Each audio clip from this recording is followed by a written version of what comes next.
Here's an example of how to place a new market buy order on spot trading.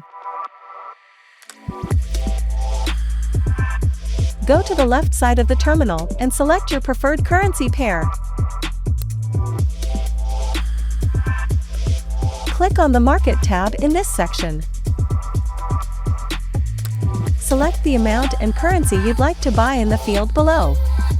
Opt for your preferred market slippage percentage. It can better protect your order from unwanted deviations from the execution price. Click on Place Buy Order. In the pop-up window, check all the details and click Confirm.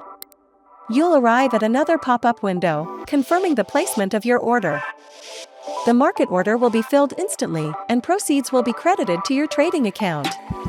You can also sell and exchange more than 100 assets using these same steps.